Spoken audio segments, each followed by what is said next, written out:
Also, I'd like to tell you too that if you have questions, please put them in the chat room, and we will be monitoring that and get as many questions as we possibly can. Because of the number of people that are on this session today, we probably won't get to all of them. We may have to combine some if there are similarities to them. But if we don't get to all of them, we'll definitely do a frequently asked questions segment on our website where we'll get the panelists to give their input on the questions and get your questions answered there as well. I want to say a big thank you to our sponsors. Without their support, and a lot of them were with us in 20 and stayed with us for this 21 session. So thank you to our sponsors, and we're recognizing some of our gold sponsors today as well. I want to remind you too that become a partner of Wisconsin Rural Partners. It's a two-way street. This isn't a sponsorship of our organization as much as it is that we work for you as hard as you support us. And the partnerships that we have right now have been excellent. And we've got a great lineup, and there's a lot of benefits to becoming a partner. And let's work together to build this great rural area in the state of Wisconsin. Also, I want to tell you about Road to Rural Recovery. It's a one-stop shop for a lot of things that were developed through the coronavirus issues, as far as programs, resources, all of it is right there. 35 different agencies on that. You can go to our website and click on that. Instead of searching it so much on the web, on the browsers, you can get it right there in a one-stop shop. Also want to tell you that we are going to be sending out a session survey. It's a short one. You'll get it about 2:30 this afternoon, as a matter of fact. We're going to get to you early while it's still fresh in your mind. Please, we can't stress enough that we need your input on these surveys, so we'll be able to get more input from you on future topics and programming that we want to do throughout the rest of the year and into 21 as Rural Partners continues our efforts for rural communities. Also, the past sessions, if you go to the chat room, I put the links on that you can go and watch the video of our first session, which was Think Differently About Housing, and then last week's session with Deb Brown on Becoming an Idea-Friendly Town. They are there that you can watch those at any time that you'd like. Right now, I'd like to introduce the president of Wisconsin Rural Partners, who does a great job leading all of us and has been a great supporter of not this summit, but also all our programs as well. And our fearless leader, Sandy, the floor is yours. Thank you. Good afternoon. Welcome to the third session of our Rural Summit series. Today's topic is timely and has been front and center in our state's latest news cycle. We extend special thanks to UW Extension for serving as our online online host for the summit. Also, the Summit Planning Committee is to be commended for their hard work in building program content. Thank you and enjoy our afternoon programming. Thanks a lot, Sandy. And yeah, the board has been really supportive of everything that we've done as far as putting this whole thing together. And it's been a different task than what our normal summits would be when we meet in person, but it's great to have that board support. Jessica, that we introduced last week from USDA, is our newest member as a liaison from USDA, and she wanted to pass on a welcome as well. She's working with the secretary of USDA today on some programming, and he's actually going to be in Wisconsin next week doing presentations off which she's been working on. So look for more details about the Secretary of USDA coming to Wisconsin next week for some other big announcements, and we look forward to having him there. I want to recognize our gold sponsors. These are businesses and organizations and educational systems that have really stepped up and shown such great support for what we do with Wisconsin Rural Partners. And right now I'd like to introduce Kelly from WC Energy Group to pass on a greeting to all of you attendees today. Kelly, you there? Well, we might get back to Kelly. Let's go off to our next gold sponsor, Mid-States Technical College. And joining us today as part of the Continuing Education Department at Mid-States Technical College, welcome Brenda Green. Brenda? Thanks so much, Steve. We appreciate the opportunity to be able to speak about our offerings. Our continuing education department and our professional development area offer a variety of classes. We can do on-site training or bring you on-site to our facility. Of course, with situation as it is, it's a little more limited, but we certainly are still offering those services. Our continuing education area has moved mostly virtual. As you're participating today is how you would participate in one of our online virtual classes. We have a variety of options, jewelry classes, cooking, some surgery that's being performed that you can see virtual and chat with the doctors, tea time, and for any younger students in middle school, there is an upcoming college camp. So I will include a link with our most recent flipping book that you can peruse, and you can also check us out on our Mid-State Facebook page under the events area that'll show upcoming items. So thank you so much. Thank you, Brenda. And Kelly, are you there? From WC Energy Group. WC Energy Group, by the way, is WPS and also We Energies. Maybe Kelly will be joining us later. We can have a quick greeting from her in the next hour. But right now I want to keep things moving along because we've got 50 pounds of information in a 10-pound bag. So with that, I'm going to pass it on to our moderator that's going to take it for this hour, and that is Marianne Lippert. Marianne?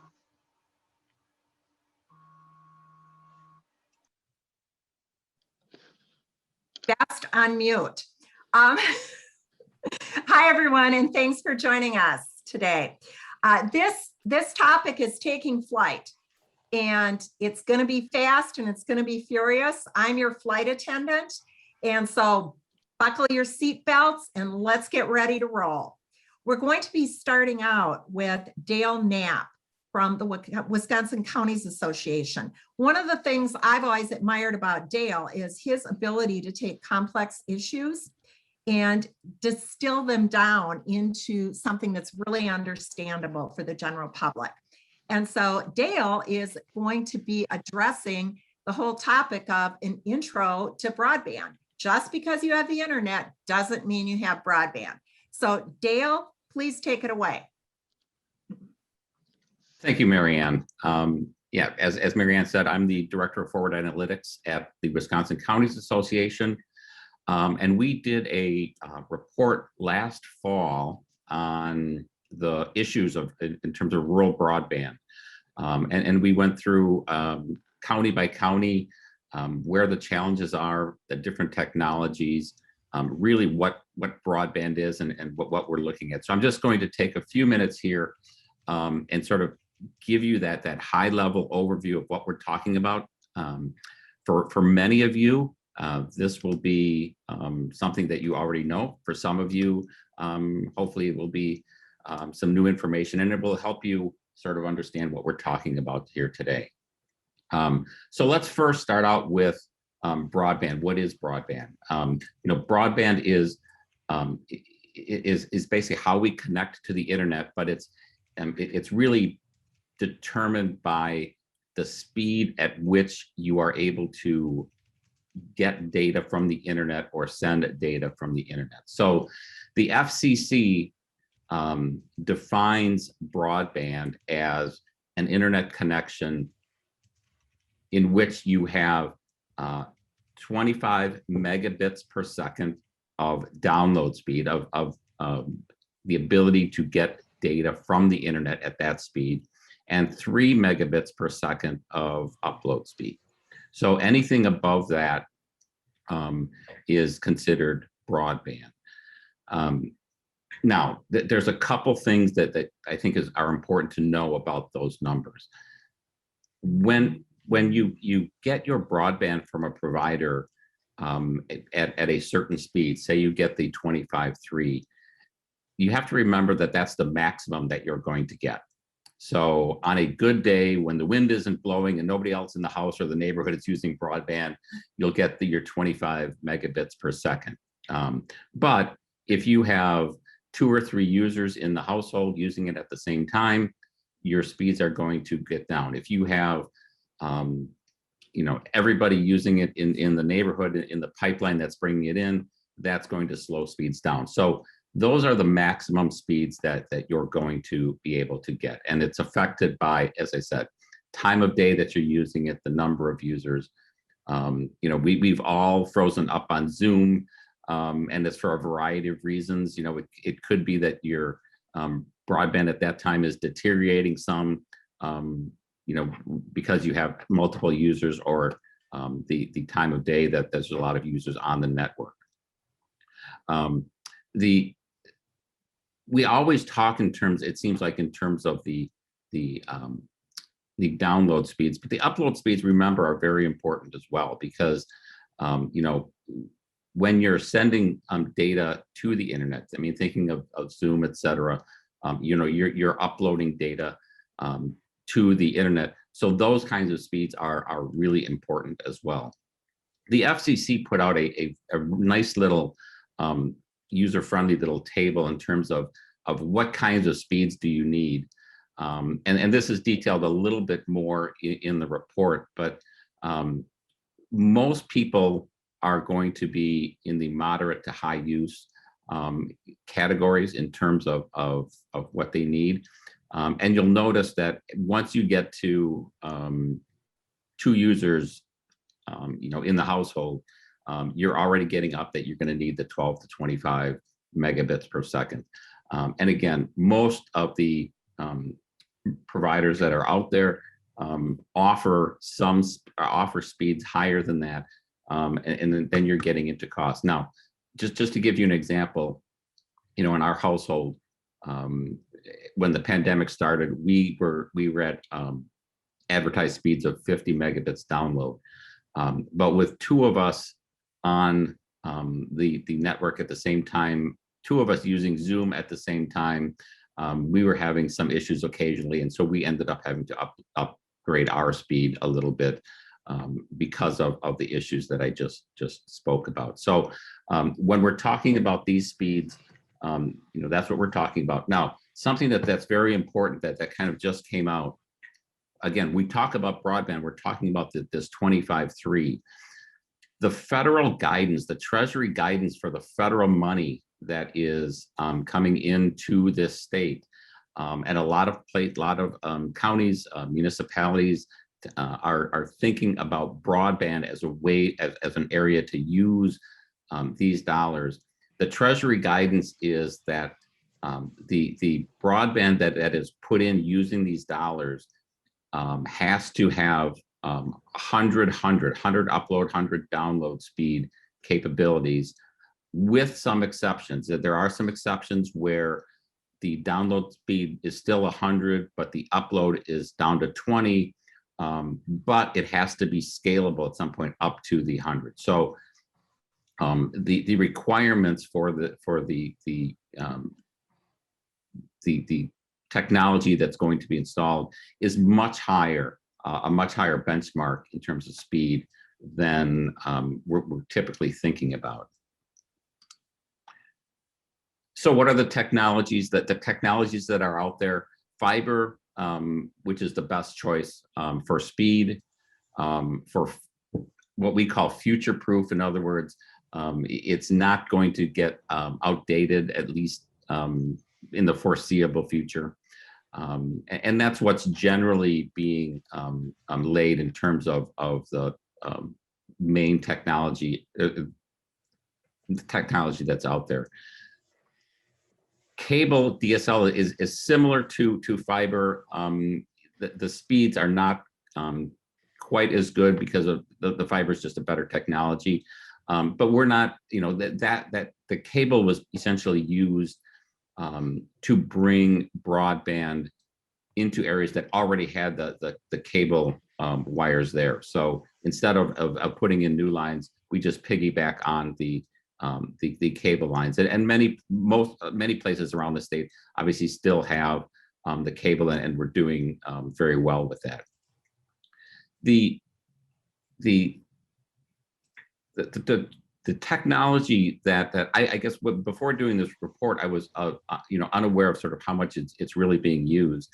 But there are fixed wireless technologies out there that are available. In other words, we're putting this technology on towers throughout the county, throughout the whatever area we're talking about, and again, through wireless technology, we're sending out the broadband.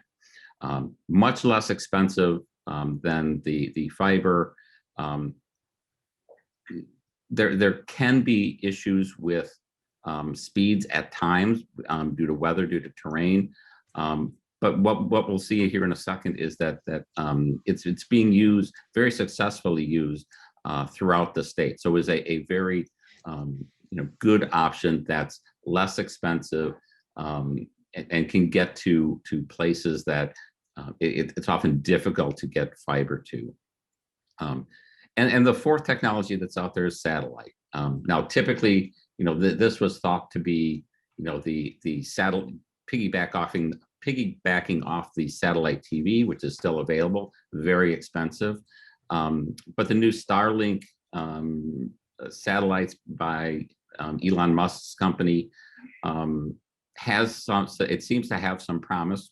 We're still, sort of not sure all of the details about it in terms of how effective it's going to be, how costly it's going to be. And there's I know there's a test pilot happening in, is it Eau Claire County or Chippewa County, one of the counties up there.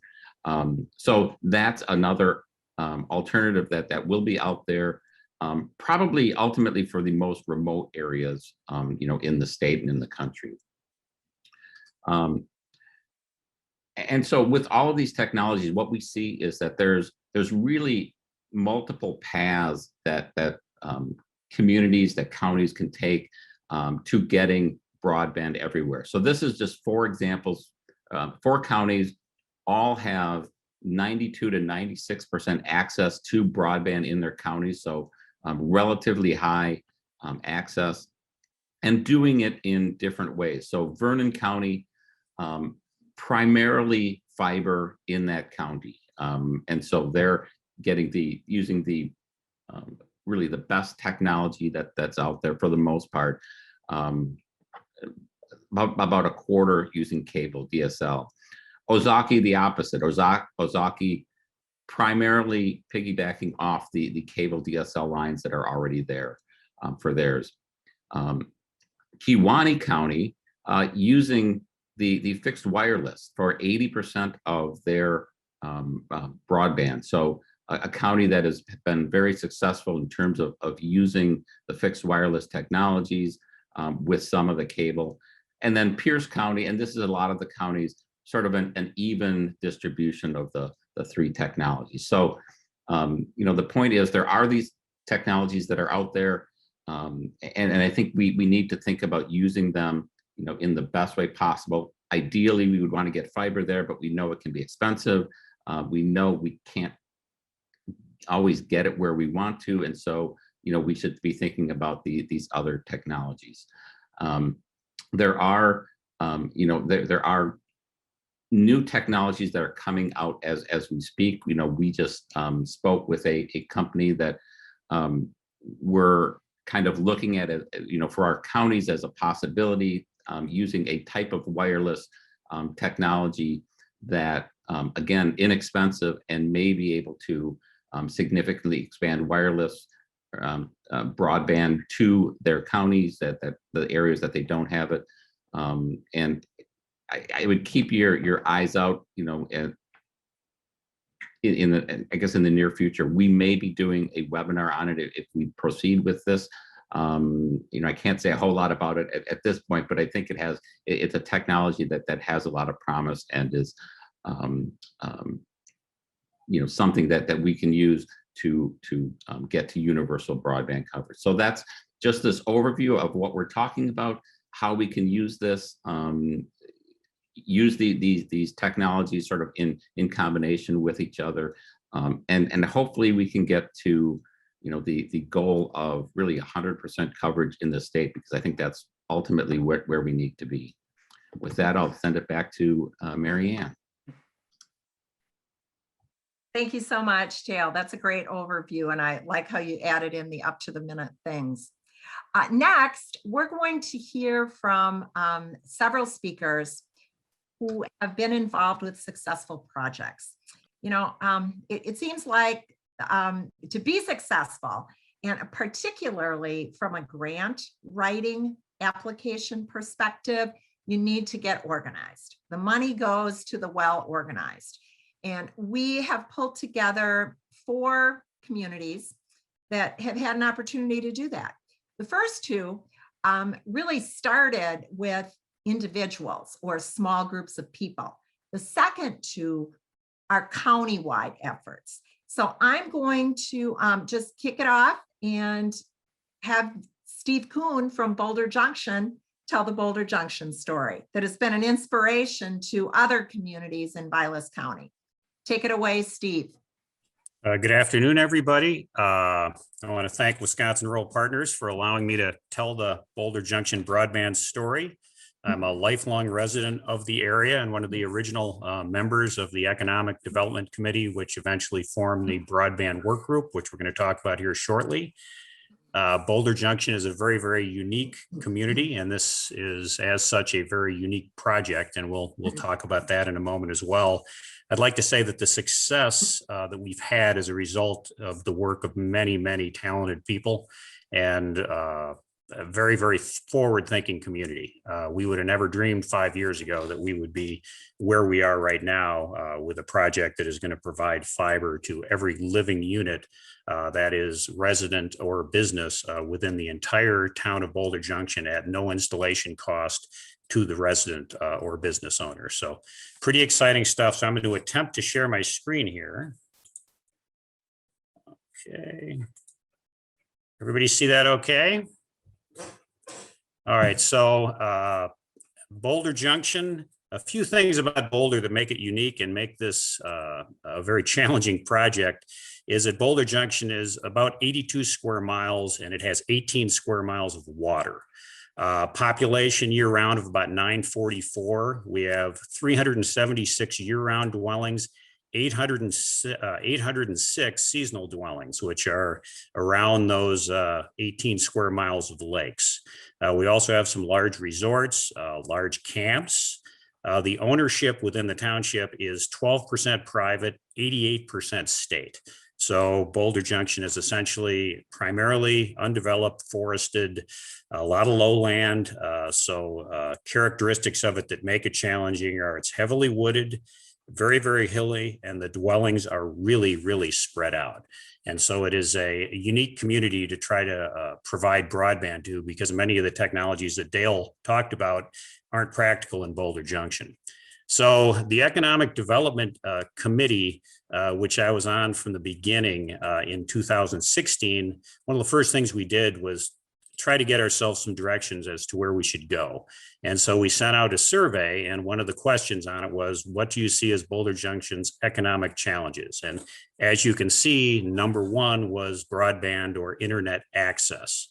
That kind of provided us with some direction on where we wanted to go. And if you look at some of the other things that are around business, as in lack of manufacturing, workforce shortages, fluctuating tourist seasons, all of those things kind of dovetail into the whole broadband thing. So we figured solving the broadband issue would help us solve a lot of the other issues at the same time. And so that kind of springboarded us into where we're going and to where we've gotten to. Keep it moving here. We walked to the light of fiber optics. The first thing we did was we formed the broadband work group. And that was an offshoot of the Economic Development Committee. And very, very, very, very talented people were in that work group, and I was fortunate enough to be with them. It was only 3 people, and that's where a lot of the heavy lifting initially got done. When Dale talked about the technologies that are out there, I think what we need to do is talk about where Boulder Junction was or is and where we're going to be. So DSL is what is very, very prevalent in these small communities in northern Wisconsin. And the thing about DSL is it is powered by fiber, but the fiber then turns to copper at a certain point. And where it turns to copper is called an access point. If you're fortunate enough to be near an access point, you actually have pretty good service, maybe up to 100 meg. If you have that, you're happy. You probably have 100 by 10, meaning 100 down, 10 up. That's pretty good service. As you get further away from the access point, the service gets worse and worse and worse until we have people within the community that are underserved. So we have a combination of people that are well-served and people that are very, very underserved. And so that is where kind of the wheels fell off. Even in the downtown area, we have a business in the downtown and we actually have 3 DSL lines, and we struggle because we have businesses that are outside of Boulder. And so we're trying to use the upload speed, and we're strangled by that 1.3 upload. that Dale had talked about. And so that is kind of the negative of an asymmetrical service for a business, is that it's really, really hard to conduct commerce if you're conducting it outside of the town. So what we did is we formed the work group. We had a lot of evaluation of the different options that we had, expanding DSL, fixed wireless, satellite. We looked at virtually everything. And one of the things that came out when we looked at the project and said, you know what, fiber is really where we want to go, is it really wasn't a very attractive project to a lot of the providers.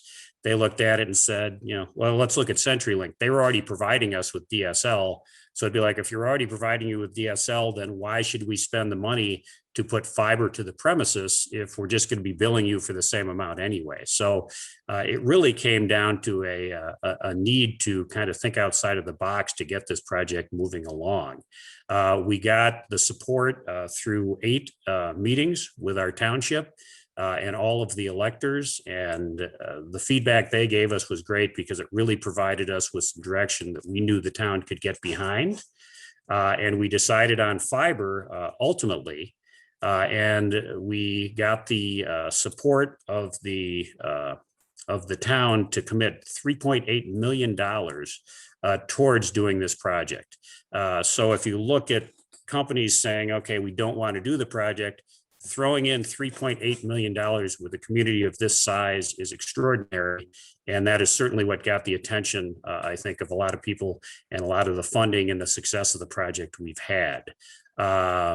We also obviously had a great deal of luck with PSC funding, where we got $3.9 million of PSC funding.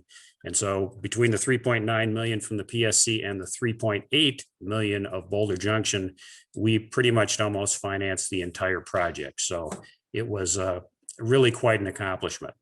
So at this point, we're going to light up Boulder Junction and create its future. We are going to provide fiber to 1,347 living units within the town. And at this point, we have 1,070 signups. That's almost 80% of the community has signed up, which is absolutely fantastic. CenturyLink told us it would be somewhere between 30 and 50. We're at almost 80, and that's going to continue to go up as people see ground being broken. They're going to go, what's going on there? Believe it or not, there's people in the town that didn't even know that this was happening as much as we've communicated it. So pretty exciting stuff.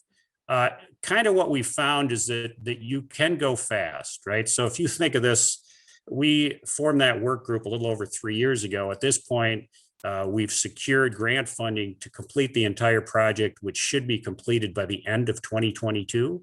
By the end of this year, we'll have over 60% of the town with fiber to the prem. The other great thing about the project too is it's all the way to the house. So people are going to get their fiber all the way to their home or business at no charge to them. That's really a great way to get people to sign up because it is at no cost to them. You can't over communicate. Our public meetings were absolutely fantastic. They were well attended, great input from people. If you want to be successful in this thing, you got to make sure you communicate because you're going to get far less resistance down the road if you've communicated everything and you're completely transparent along the way. The other thing to do is consider all of your options. Obviously, we just talked about the different things that may or may not work in communities. Fiber for Boulder Junction was really the only solution we could find that would really handle everything that we needed to handle with regards to heavy forest, sparse population. So we're really excited to have, as Dale said, the kind of future-proof state-of-the-art technology in Boulder Junction. The other thing is get community support and develop partnerships. We developed partnerships with the schools, the hospitals, the clinics. Everybody was very, very supportive of the project. And like I said, with all of the challenges that we had and the way that the town is laid out, if Boulder Junction can do it, I would think that almost any other township could do it. But I'm very, very thankful. The main thing that made it go is the town itself and how much they were behind it. And I think it's extraordinary, you know, the time and effort that people have committed to it and the financial commitment that the town has made is amazing. So that's all I have. Thank you. Okay, thank you, Steve. It's a very inspiring story. We're going to switch to Scott Larson now from Wood County.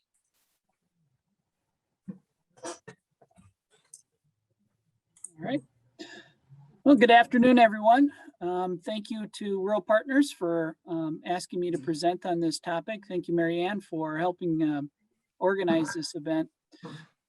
We're one of the recent counties here to get started in this process, and so we're here in Wood County. I'm the I'm the president of the Marshfield Area Chamber of Commerce and Industry. I also serve as chair for the Synergy Regional Economic Development Organization. The Marshfield Chamber, along with the Heart of Wisconsin, the Wisconsin Rapids Chamber, works very closely with Wood County in providing economic development services. So, broadband was always something we had on the timetable as being an issue that needed to be addressed. COVID came along and just accelerated everything because of the fact that it just drove to the high point just how necessary better broadband service was here in the county. So that's partly how we got to this point, is that COVID made it abundantly clear that we needed to make changes here in the county in order to provide better services for all of our stakeholders, that being the school systems, the public safety, our government entities, and certainly our businesses. So how did we get organized? We identified that problem again, which was the lack of meaningful broadband service throughout a good portion of the county. And by doing so, we identified those areas, and the areas we focused on initially were parts of southwestern Wisconsin or Wood County that were the most underserved or unserved. We organized a group of like-minded individuals that were made up of our stakeholders.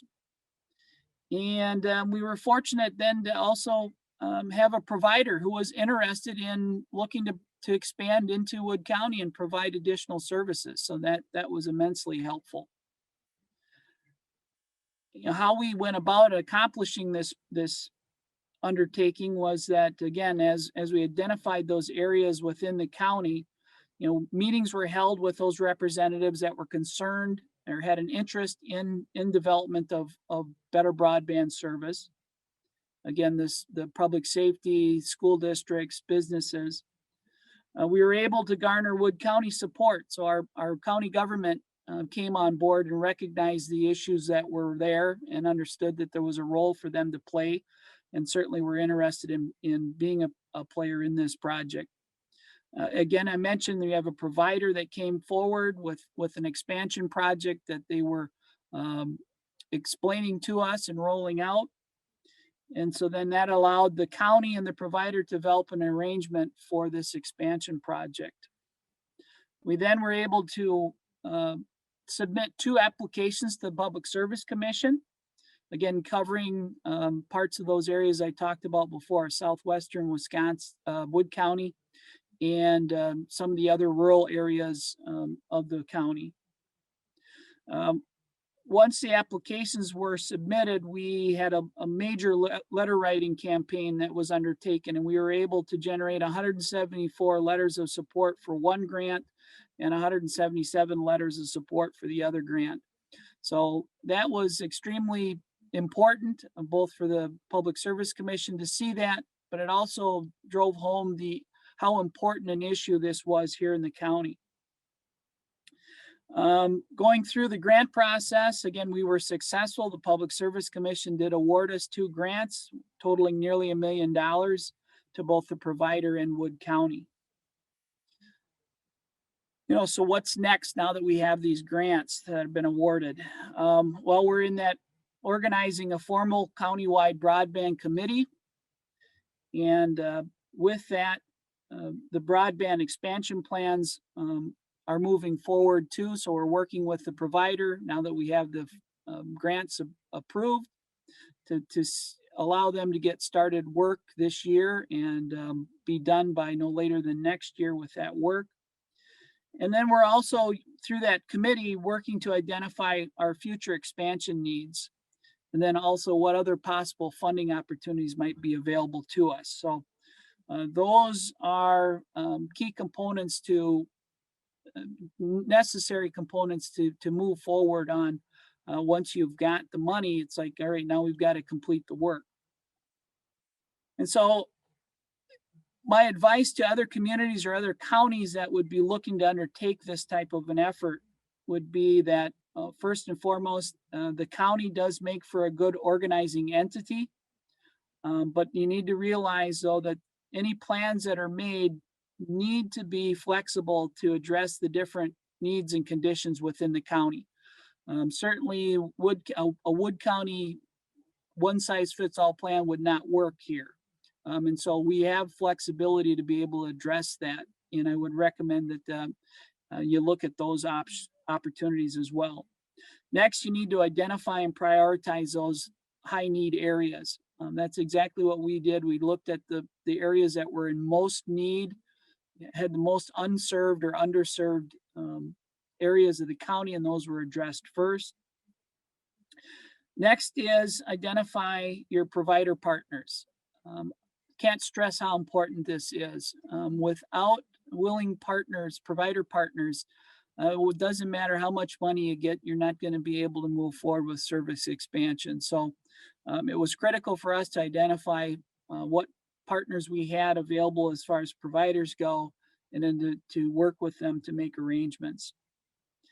And then certainly you want to then also identify those strategic broadband partners. Again, as I mentioned, those key players that are most in need of like enhanced services. And so again, in the case of Wood County, those were our public safety services, our medical facilities who want to expand telehealth opportunities, our school districts that needed to have virtual signals being able to provide homework assignments and for students to participate. And then also obviously business, the economic impact that that has by businesses having the connectivity that means that they can conduct business more efficiently, both from site and at home if necessary. So that's what I would suggest and would summarize as to the approach Wood County took in being able to get to the point that we're at. So with that, I'll turn it back to Mary Ann. Thank you, Scott. Now we're going to hear from another Scott Felt from Kewaunee County. And full disclosure, Scott Felt in Kewaunee County is one of the folks that Wood County met with early on, learn how they were successful. So I think Scott has some really good info to share. Scott, take it away.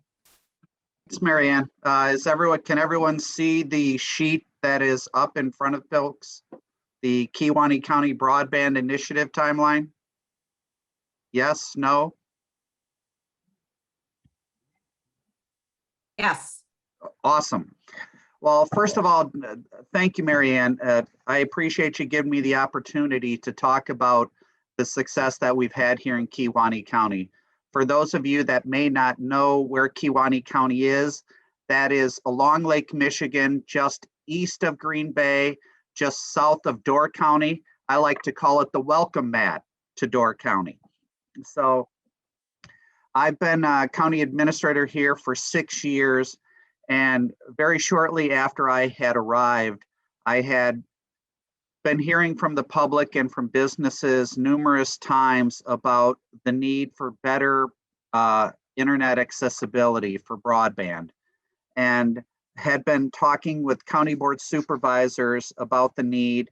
And as always, there's a certain amount of fear for a number of different reasons. One, most of us are not technology experts, and therefore you hear of all these different types of ways, whether it is wireless, whether it is through cable or dial-up or fiber.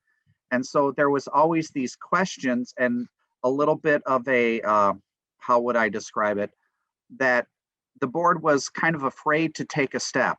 So as county administrator back in 2018, I did something probably foolish, but I did it anyways. For the administrator's recommended budget, I put $1 million into the budget for broadband. And county board supervisors asked me, well, Scott, what's the project? And I said, I don't know. They said, well, who's the provider? And I said, I don't know. I likened it to JFK and the mission to the moon. Well, while that all sounds good and aspirational, by the time the budget process was done, they took the $1 million out of the budget and put it back into our economic development fund. But what that did do is it was a catalyst. And so the chair then for 2019 created the Broadband Study Committee, which has approximately had 18 members, of which 8 were county board supervisors, 4 were county staff, and 6 were public members, of which they included IT professionals, a representative from school district, from our Economic Development Corporation, as well as some public members. And so we held monthly meetings throughout the year, not only to educate ourselves as to what broadband is and internet accessibility, but also the different types of ways to get internet accessibility. And right about, I would say, July, we started to talk about, well, should we do a broadband accessibility, some type of study? And the more and more we talked, we thought, well, we know that we need it. So do we really need to do a viability study? And we decided not to do that. So instead, we had agreed upon putting out RFPs. And so in October, we sent out an RFP, a request for proposals, and we sent it out to a list of 10 vendors, of which we received 5 responses back. And we then had presentations made by those responders. And in November of 2019, the committee had selected and recommended to the county board, who ultimately approved, that Bug Tussle Wireless would be our partner regarding our broadband initiative. And so with our strong partner, Bug Tussle Wireless, we submitted a PSC broadband expansion grant application. And we found out then in March of 2020 that we received $960,000 as grant money. And that was to construct a number of new towers. And as the project progressed, Bug Tussle had realized that there was a way to actually expand the amount of coverage that could be realized in Kewaunee County. And so they had talked with some existing tower owners about putting up some Bug Tussle equipment on those existing towers. And so when it's all done, we should have roughly 5 new towers and 7 co-locations on existing towers, which should cover roughly about 88, almost 90% of the county. And so we're really excited about that. But again, we're not done. So we have the towers and we're focusing predominantly in the rural areas, but there are towers that are close to what I'll call our small cities of Kewaunee, Algoma, and Luxembourg. So what we wanted to do is, while we have the wireless capability when these come up, we wanted to be able to increase the speed as well as the capability of those towers. So in 2020, we applied for another broadband expansion grant, of which, make sure I get where I'm going here. So what happened then is, again, through that strong partnership with Bug Tussle Wireless, in March of this year, we received a $1.4 million broadband expansion grant to construct a fiber optic route of 61.7 miles, which would help to bring fiber to those towers to increase the capacity and the speed of those wireless towers. We still have one more phase that we would want to do after that, but we've pushed Bug Tussle pretty hard. Again, they've been great to work with, but the one thing that we need to do is make sure that that Bug Tussle can get things done that they have now, because we've already kind of overloaded them. So how did we go about doing this? And I'll give, at least for our first example, is when we first did our first broadband application with Bug Tussle, we had over 150 support letters. And we had them from school districts, from towns, from cities, from villages, from businesses, as well as from public citizens. And we included all of that in our, as well as farms. And we included that all in the application to show the breadth of support throughout the county for this project. And I truly believe, I am convinced that that had a major impact on the decision as to funding of the broadband grant. Some may ask, well, how then is Kewaunee County financing the money for these projects? We have been fortunate that we have money in the county's economic development fund that has been set aside, and that we're using those funds as the county match towards the broadband expansion grant. We've also had a very good partnership with Bug Tussle that allows that as we do this, we can see a return from that investment. And again, I can't say enough about Bug Tussle. I know that Steve Schneider will be talking later, but without the partnership of Bug Tussle, I don't believe we would be as far along as we are. So while we've roughly received 2.4 million in grant funding, we're not finished. We'll continue to do the fiber optics to the other towers. And then if we can get to the next step, eventually we would like to get to fiber to the premises, but we're wanting to take this in steps. So we're focusing first on the rural areas and then work. And what this has done actually is, because of our project, that is causing some of the other providers to step up their game. In the village of Luxembourg, because of what we've done, Cellcom or Ensight has now entered into a contract with the village where they will be providing fiber to the premises in the entire village of Luxembourg.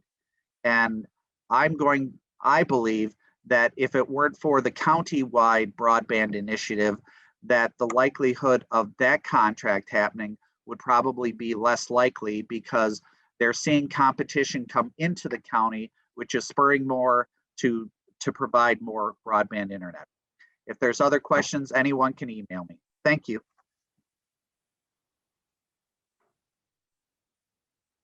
Thank you, Scott. Now on to Mike Bubb, Taylor County Supervisor, who will talk about that county's unique approach.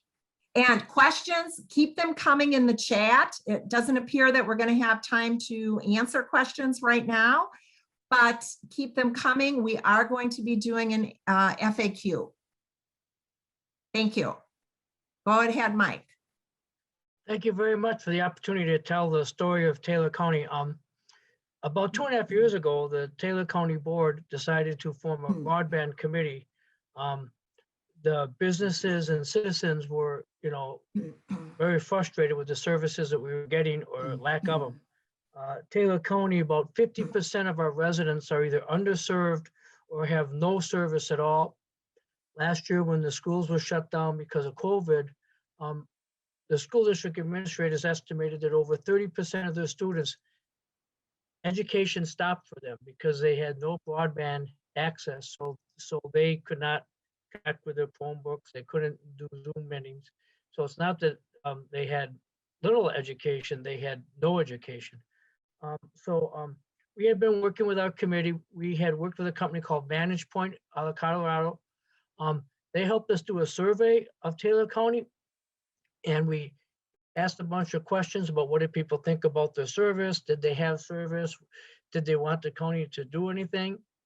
And we were really surprised. 70% of the people that responded, we had a higher than normal turnout according to Vantage Point.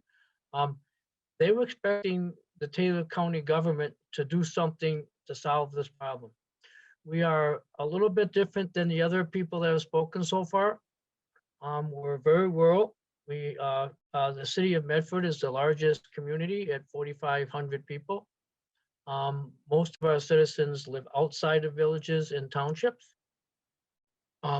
So we faced some challenges that we couldn't get providers that wanted to come and build a network in Taylor County, because with only 4 or 5 customers per mile, the for-profit companies really don't see how they could make money doing that. So what we decided to do is build a middle mile network. And so we're building a network in Taylor County that will go east and west and north and south, that will allow internet service providers to connect to this network. And our goal is to then invite almost anybody. It's going to be an open network, and they can lease fibers. We're going to put over 400 fibers in the conduit, so there'll be plenty of fiber. We think it's definitely future growth protected. But and then the county will be able to lease this dark fiber to internet service providers. It helps the internet service providers in the fact that they don't have to spend the capital to build a network, but they can lease it from us at a lower cost, and we can get multiple providers servicing different parts of the county. And so what we did, went to the Taylor County Board of Supervisors, because we were unable to get any grant money, because the way the grants are set up, it doesn't really work to build middle mile networks. We've suggested that we borrow $9.5 million for this project to build a network. And surprisingly, the county board voted 17-0, a unanimous vote, to move forward with the project, which kind of knocked me right off my chair. I was hoping to get a majority vote. I know we're imagined that every county board supervisor would support this project. And so we did an RFP. We sent it out to probably 20 companies. 4 of them bid on the project. 3 of them were excellent proposals, and it was really a difficult choice. We picked a company called Wainwright, who is working with us to not only build a network, but they will also be an internet service provider. They are looking to take fiber to as many residents as they can, but we also figure that our project is a combination of fiber to our villages and townships, but fixed wireless devices to get out to the farms in the most rural area, or what you want to call the last mile connections. So our project will be a combination of fiber and wireless. Our construction of our network is supposed to start in June of this year. The supplies have been showing up. There's miles and miles of conduit and fiber sitting on the Taylor County Fairgrounds right now. So it's getting real exciting. This is actually going to happen. And because we've done this now, we have wireless providers that are interested, because with only 4 customers per mile, they didn't think that they could build a network and provide service to the customers. So by us building a network, we're basically building an opportunity for them to service Taylor County. We have 3 school districts, Medford, Gilman, and Rib Lake. And so as part of our project, we're connecting 31 sites directly to fiber as part of the build out that will be done by this October. And those schools and town halls, village, city locations, county locations, commission on aging locations will all be connected by fiber. They'll all have 24 fibers going to their buildings by October of 2021. I gotta admit that the courage of our Taylor County Board to step up and borrow $9 million was surprisingly. I have an IT background. I worked for Tombstone Craft and Nestle Pizza. I designed computer systems. I'm retired, so when I got on the county board, I opened my big mouth and said, I think we could do better. And So that's how I ended up as chairman of the broadband committee. But we are really excited. I mean, we have people that are calling us, asking us, they want to move to Taylor County and they want to know exactly where the network's going to be. So even though we haven't laid one piece of fiber yet, we have people that want to come to Taylor County for our quality of life. One of the things we did write in the contract that's kind of unique, because I asked for it and they said yes. Any business within 500 feet of the network, when they build the network, gets connected automatically free of charge. So, so people are really anxious to see exactly where the engineering is going to go if they can get connected. We're already working with the city of Medford that they'll be connecting the water towers and the substations within the city of Medford, because we'll be connecting the fiber right to City Hall. So we took a different approach with the fact that we're so rural and we really couldn't get internet service providers to want to build out into the Taylor County because of the low population density. So we went with building a middle mile network. It will give us an opportunity to get fiber to places, like I said, and then put towers or, different types of communications. And the speeds with wireless is changing so dramatically, almost monthly. I mean, it's kind of tough to keep up, is that while we are concerned about some of the new standards of 100 up and 100 down, I do think that technology will be there, hopefully within a year, that we'll be able to do that. And then, hopefully we can apply and get some grant money to help build out to the rest of the county. But yeah, we took a different approach, and I'm really proud of my county and my county board for investing $9 million in a project that, quite frankly, two years ago, I don't think they would have considered spending $9 million on a broadband network. So Yeah. That's what Taylor County is doing, and like I said, we're real excited that our schools will be connected by this October. So that's great news. It's really exciting, Mike. Thank you so much. Thank you, all four of you gentlemen, for sharing.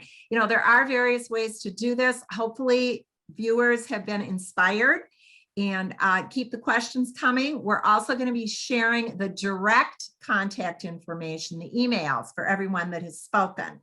So I know that they're all interested in sharing more details. So way to go. We are scheduled for a break at 12:05. And boy, I'll tell you, I'm putting the pressure on our next presenters. We've got Jaron McCallum from the Public Service Commission and Kurt Kiefer from the Department of Public Instruction. They're going to talk a little bit about finding data. Data is key to this. Guys, I know you can do it. Full speed ahead.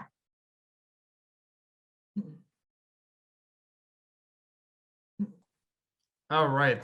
Thank you. I believe I'm supposed to start between the two of us. So thank you, Marianne. I appreciate the opportunity, and Wisconsin Rural Partners. My name is Jaron McCollum. I am the State Broadband Director here at the Public Service Commission of Wisconsin. I've been in the role for over a year now. I've actually been with the Wisconsin Broadband Office for over 5 years. I've actually previously was in a data and mapping role. So I kind of have a nice background there between that, my old role and my current role. So thanks for the opportunity. I'm just going to jump right into data and mapping. So one of the chief tools that we have at the Wisconsin Broadband Office is our Wisconsin Broadband Map. People may be familiar with it. I'll show a screenshot of it later. But that tool is really a public-facing tool that allows users to find internet service providers that may offer service in their area. We've got a number of different other layers in there and whatnot, and I'll talk about that a little bit later. But in terms of the data that goes into that tool, a good portion of it comes from the FCC, the Federal Communications Commission. They've got a public data set called the Form 477. That's a broadband deployment data set. The most recent data vintage that they've got is from June 30th of 2020. So that is a lot of the data that's coming into that map is coming from the FCC. It is based off of census blocks. I'll talk about that a little bit later. But also, we're getting voluntary submissions from providers. So in the Wisconsin Broadband Office, we've got good relationships with internet service providers across the state. And since the FCC data remain, there's a little bit more to be desired there. It's not the most timely, not the most granular data set. We do leverage our internet service providers, and oftentimes they're willing to voluntarily provide data to us. So that can, we can get more accurate data, meaning it's not based off of census blocks necessarily, could be shape files, et cetera. And that data is also more timely. That data might be more along the lines of like late 2020, December 2020, or maybe even more recent, depending on when they may have submitted that. So we do have some exciting improvements in terms of the voluntary data submissions, but this all sounds great, but where are the shortcomings with the Wisconsin broadband map? So a lot of that FCC data that I referenced earlier is based off of census blocks. And what that means is that if there's one address or location within a census block that can be receiving that speed, then the entire census block gets painted in or covered in the map as serviced at that speed. So as you can imagine, that can really lead to situations by which the coverage can be overstated, in particular in those rural geographies where the census blocks could get a little bit bigger. But there are discussions taking place. The governor has proposed improving broadband mapping in a state biennial budget. So that coupled with the voluntary submissions that we've been receiving from providers for a number of years, I'm hopeful that the map can continue to be improved at the state level. So I was going to do a live demo. I made kind of a last minute change to not do a live demo in an effort to kind of keep things moving along. So this is a screenshot of the Wisconsin broadband map and what you would get if you were to click on that link below. Initially, you'll get a little bit of a splash screen pop up that'll just show you some more information about the tool. And you can just click right through that unless you're more interested. But this is what you'll initially see. First, it is a little bit visually intimidating, so I'm going to kind of break this down a little bit. What you'll see is kind of a color gradient of those fixed internet speeds, where fixed internet is defined as either wireline or fixed wireless services. So that kind of deeper blue, almost a purple color, is actually 100 megabits per second download and 20 megabits per second upload, kind of working down into more the red-brown area and kind of those yellows and oranges where the services are declining and speeds are getting a little bit lower. So there is a gradient there in terms of the speeds that are available across the state. The other thing I would call out here is on the upper left, we've got a number of different layers. So what initially is turned on is this kind of colorful layer of fixed internet speeds and the gradient of speeds available. But you can also break it down by wireline, fixed wireless, mobile. So you can kind of slice and dice that however you would like. And towards the bottom of that layer list, we do have broadband expansion grant eligible guideline layers. And excuse me, my dog is barking in the background. So, but we do have a layer that you can turn on that shows currently defined in state statute areas of the state that are considered unserved for the grant program, areas that are considered underserved for the grant program, and then also areas that are considered served for the grant program. So those are kind of useful tools. And I would say with those eligible guideline layers for the grant program, as was spoken about earlier, the grant program is really, it's aware of the fact that the broadband mapping is not as granular as we would like it to be. So we really encourage applicants to tell us why the map is wrong if they believe it to be wrong. The other thing I really just quickly wanted to call out in relation to this tool is along the right side, you may be able to see it. It's actually a collapsed window, but there's a view provider advertised access tool. And you can play around with that. If you say you wanted to see a certain service provider's general service areas across the state, you can use that tool from a drop-down menu and pick a provider. And it's actually a pretty useful tool to kind of get a sense for particular providers where they may or may not be in a general sense.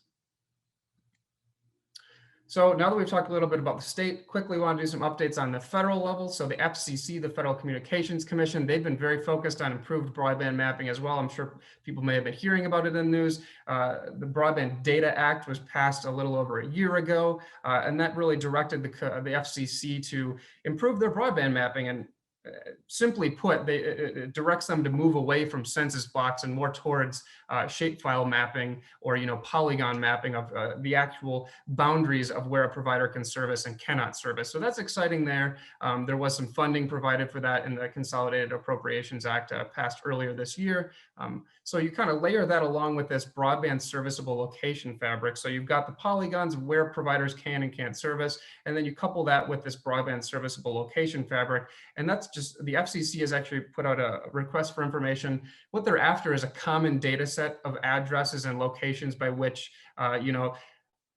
broadband can or should be available. So that's a exciting thing there. They're looking after crowdsourcing as well. So moving on that's kind of the third layer here is this crowdsourcing element to really kind of ground truth some of those upper two layers. So they've released a broadband experience form that you can share your experience with the FCC.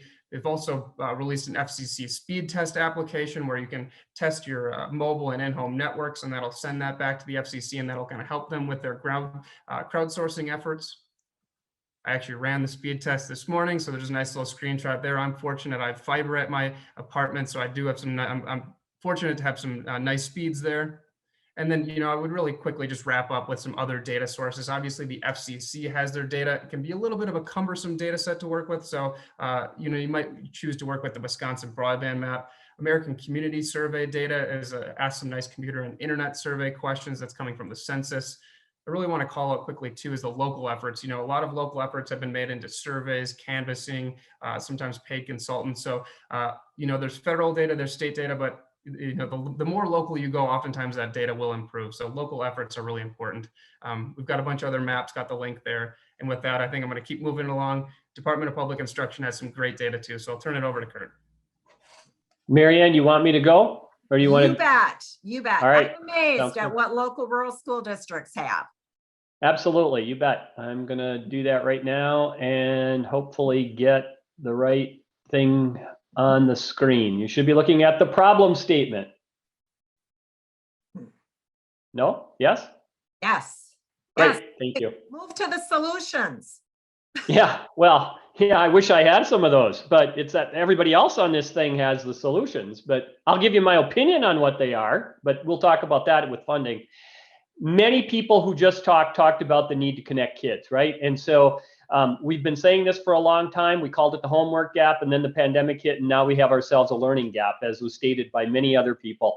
I'm so pleased to hear that folks were engaged on this process of bringing their school districts in, anchor institutions. They're absolutely critical. I would also call out my libraries. We're the state library agency. They are a key part of this, and boy, did they step up when the pandemic hit. So the problem that we have was trying to connect every kid. Before the pandemic, we estimated, based on our tech survey that we do every year with school districts, that about 15% of the kids didn't have connections. Post that process, and through this thing that we're doing now, we're probably feeling like we're under 5% based on what the data are showing us. How did we do that? We did it by, we couldn't wait for the fabric. We couldn't wait for better maps. We had to go out and collect our own data. And we did that because we have a captive audience, and they're called parents. Voluntarily, if they wish to choose to send information in, they can. And we have a mechanism for doing that for all the data that they have to report in schools. And believe me, there's a lot of federal and state required data that has to get sent. Well, this was a voluntary thing. And we work very closely with our student information system vendors. Those are the enterprise resource programs that are used in school districts everywhere in this country. And we have a great working relationship with them and a mechanism for them to operationalize the flow of data through a very secure method. They worked with us. We worked with the national organizations. It eventually comes around to the U.S. Department of Ed, and we came up with some common questions. They're very similar to the kinds of questions that the PSE had asked in the past, too, when they did their residential and business surveys. So we've implemented those. And then we put those things on dashboards that school districts can use to actually just track what they need in terms of which kids are connected and which ones aren't. You're seeing a screen now of the internal dashboard. But we also publish that data externally, so you can see it. Now, this is not disaggregated at this point by school district. It's just statewide, because we were trying to do a barometer of where are we with things during the pandemic in particular. But that data is published on our website. Everything we're publishing is on the URL that you'll see in some of these other slides. So the other thing we did was we worked very closely with Jaron and his mapping team, and we created some unique school district boundary area displays of the data for the questions that are being asked. And you can see that slide here. We also work with Jaron's team to overlay school district boundaries with these service territory boundaries, so a school district can actually go in and say which parts of their district are served by which area. So we made it very germane to their use case, which was school district driven. The other thing we did, I think that was really interesting, was we worked with our partner Education Superhighway, which has been a partner for a long time in getting school districts connected, particularly as anchor institutions. But they have an application that they've generated, and through data sharing agreements that we've signed between the school districts and us, and between us and providers, what Education Superhighway's tool does is it takes the addresses of the kids, and it takes the addresses of who services what addresses from a provider perspective and mashes them together. So literally they're able to go in there as a school district. This is an authenticated, secure thing, not the public. It's just something school district folks can do. And they can find which providers are able to serve which addresses. And that's really important for something we'll talk about after the break around funding. In terms of where we are with the data, it is voluntary, but like I said, we've got about 2/3 of all the LEA, the local education agencies, reporting today, representing about 40% of the kids, about 2 out of every 5, so 330,000 kids are represented in this database, which is pretty large. In terms of where are we right now, and remember, we can get this data at the district level, and if addresses are provided, we have the school district has that local data that they can use in a planning process locally to help identify where these locations are that need access. So right now we're estimating that about 24,000 kids, 14,000 of which have no provider whatsoever, and another 10,000 that say they, even though there's a provider in the area, they can't afford it, which is the other part of this coin, right? The rural broadband is an affordability problem too, frankly, but there are also kids that don't have access because they just can't afford the monthly payment. And that'll get to the funding thing later as well. And right now, school districts are providing about 13,000 kids with temporary access. This is the hotspots, which has been a phenomenal thing where the providers have stepped up and offered those things. And through the way the mechanism we'll be talking about, school districts are able to bulk subscribe for some of those services with those participating providers. But here's the other thing. Even though there are 24,000 kids that don't have access for one reason or another, and 13,000 have access just because their school district is providing it for them, there's still another 28,000 kids out there on this, based on the survey data, whose parents are saying flat out doesn't work for us in terms of streaming. So that's a problem. And the difference is it's not every kind of kid. It's differentiated. There are some kids that don't have access more likely than other kids. And this graph just simply shows the differences when you break it out by different kinds of groups. The other thing is that performance is definitely correlated to access type. So as you can see here, if you have a fixed wireline access versus an LTE connection, you are much more likely to not run into a performance problem. And that's just the nature of the technology at this point. But it plays into your planning too, in terms of the direction you're trying to get. And then finally, to go along with the self-reported information about performance from parents, when parents are saying I can or I can't, or my kid can't or can't, is the speed test. We went ahead and we initiated with Measurement Labs our own speed test campaign, and they worked with us to build out some dashboards. And I'm just showing an example of that dashboard. What will come with these dashboards, and we should be rolling these out soon, are associated maps too. Those should happen any day now. So as you're doing your local planning, these are data sources that you can use to drill in and say, what is the problem? If you need to substantiate that you have a problem for Jaron when you're doing an application for a PSE grant, here are the data you can use in addition to what you already might have access to. So these are all generated for local use. And that's where I'll stop for now. Wonderful. Thank you so much, gentlemen. We are a little behind. We do want to take a break. I'm going to pass this over to Steve Peterson. Steve, why don't you talk about the break? Do you think we can 3 minutes? Yeah, thanks a lot, Marianne. Yeah, we've got a lot of things that have gone over in that first hour. So great job by everybody. And I know a lot of people have questions as well, and keep them coming in the chat room. We are going to we'll take a 4-minute break. We'll start at 1:15 again with the second hour.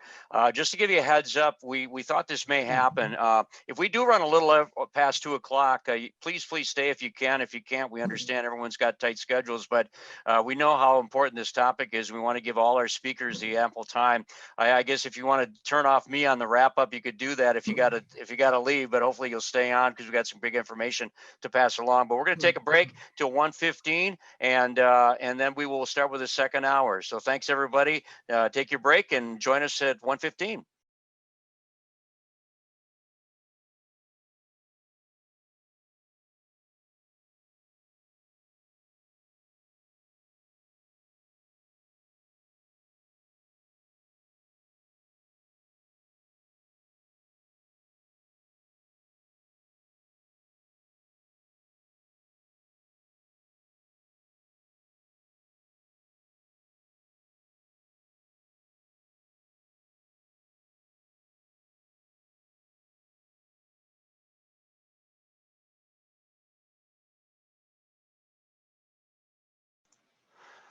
Well, welcome back. It was a short trip, but we want to welcome everybody back for the second hour. Before we get going, I would like to recognize our gold sponsors, if possible, just for a short greeting.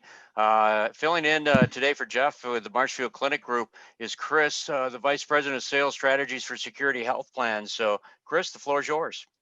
All right, thank you very much, Steve. Hey, it's a pleasure to be here and see some familiar faces. Marianne and I used to work together a long, long time ago, so it's nice to see everybody. We're really proud to be a sponsor today of this series and think this is a great topic. We're learning a lot. So I know Kara Johnson from my team is on here as well, and just happy to be a part of it. So thank you very much. Back to you, Steve. Thanks a lot, Chris. Appreciate you being with us. Also, I want to welcome Ingrid from WISMP. She is the Senior Medicare Patrol Project Manager. Ingrid? Thanks, Steve. The Wisconsin Senior Medicare Patrol is super proud to be part of the Wisconsin Rural Partners for this virtual summit. And today's topic is especially relevant to the work that we do within the aging network across the state of Wisconsin, as well as in connecting with Medicare beneficiaries across the state to educate them about Medicare fraud. So again, thank you for this great opportunity, and I'm looking forward to the rest of today's session. Appreciate it, Ingrid, and thank you again for your sponsorship. And the third one we'd like to welcome is Kelly with WEC Energy Group. Kelly? Good afternoon, everybody. It's a great honor for me to do a quick shout out here today, actually through all of these sessions. So I know we're tight on time, so enjoy the rest of the session, and thank you very much for including us. Thanks a lot, Kelly. Appreciate WEC Energy Group being part of this as well. And to all our sponsors, we can't say thank you enough for making this summit possible, and to all of you attendees too that are here as well. Well, we had a great first hour. I know the second hour is just as jam-packed, and keep those questions coming in the chat room. But now I'm going to turn it over to our moderator extraordinaire for this session, Marianne. Thank you, Steve. Now we're going to get into the really timely stuff, and that has to do with funding. We're going to be bringing back Jaron from the PSC, who has, as of yesterday, has all the money. We're going to be also asking Kurt to jump in. And then after they're done, we're having Wendy Gelhoff from Florence County.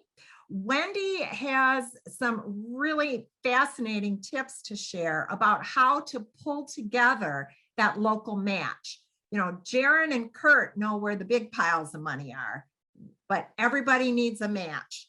And Wendy is going to be talking about that. So, gentlemen and Wendy, take it away. Marianne, did you have a preference on who was starting this? No, I don't. I told you guys to figure that out. Hey, Jaron, why don't you go, okay? The cleanup hitter. Okay, I will go ahead and start then. Okay.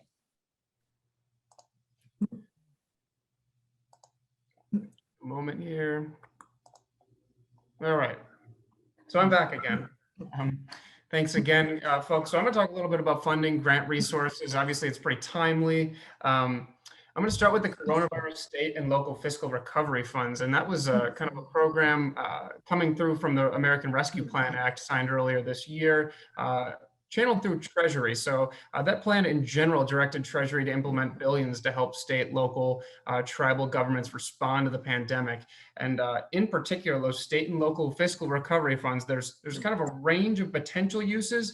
But I would say the line that stuck out to me and probably other folks is that to make necessary investments in water, sewer, and broadband infrastructure. So that kind of was explicitly stated there, broadband. So that was exciting. Those necessary investments are designed to provide an adequate minimum service levels and that are unlikely to be made using private sources of funds. So Treasury actually recently released an interim final rule, and I'm going to talk a little bit about that. That kind of gave us a peek behind the curtain as to what they're thinking with these funds.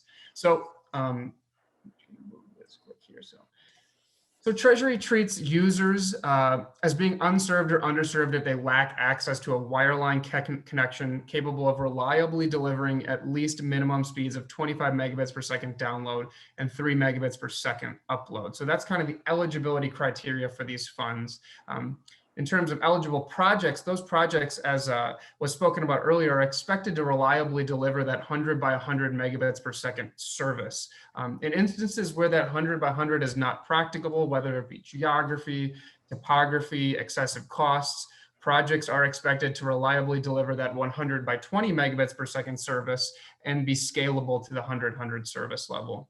There's a couple other things in there, but one that I wanted to call out is that the interim final rule does encourage recipients to prioritize support of broadband networks owned, operated by, or affiliated with local units of government, nonprofits, and cooperatives, providers with less pressure to turn profits and with a commitment to serving entire communities. So I'm going to go in a little bit deeper on these. So those funds must be obligated, not necessarily spent, by the end of 2024, and projects are expected to be complete by the end of 2026.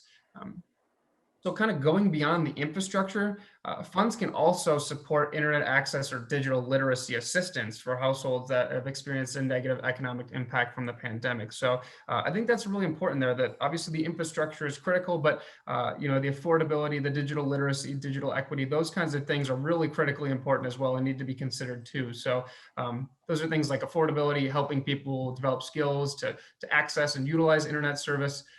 So that is actually out for public comment right now in the interim final rule. So I would encourage folks to check that guidance out from Treasury. Like I said, it was recently released. So there's probably been some news articles and whatnot on that and some of those service levels, but I encourage folks to check that out.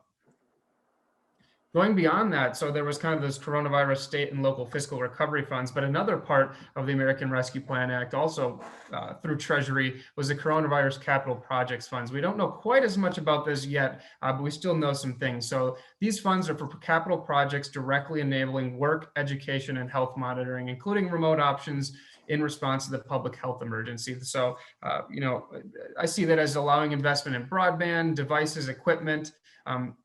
The language that we have thus far is it's pretty clear that these projects must demonstrate that they meet that critical connectivity need, highlighted and amplified by the pandemic. But like I said, more guidance is expected to be issued by Treasury on that, I would say relatively soon. Other thing I want to plug here is the emergency broadband benefit. This is a program that's separate from the programs I spoke of earlier, but it launched just about a week ago. It was funded by $3.2 billion from the Consolidated Appropriations Act of 2021. This is an exciting program for eligible households to receive up to $50 a month off their monthly internet bills, $75 on tribal lands. There's also a device component to that, receiving a discount on eligible devices. There's some links there, obviously in a presentation format that isn't quite helpful, but consumers can work with a participating provider. The FCC maintains a list of participating providers. They can also go to that link, getemergencybroadband.org, and roll that way. There also is a paper application too. We're just going to keep these funding opportunities rolling. So there's a Rural Digital Opportunity Fund. This was actually a little bit earlier in the timelines. Last year, the FCC conducted a reverse auction. It's kind of the FCC's next wave of infrastructure funding. On the whole, it was a just over $20 billion program aimed at rural homes, businesses that were lacking 25x3 service. Wisconsin specifically in phase one was able to draw down over $370 million, affecting 240,000 locations. And there's kind of a build out milestones that are associated with those winning bids from providers across the state. In essence, it's end of year 3, they have to be 40% done and kind of 20% beyond until they reach year 6.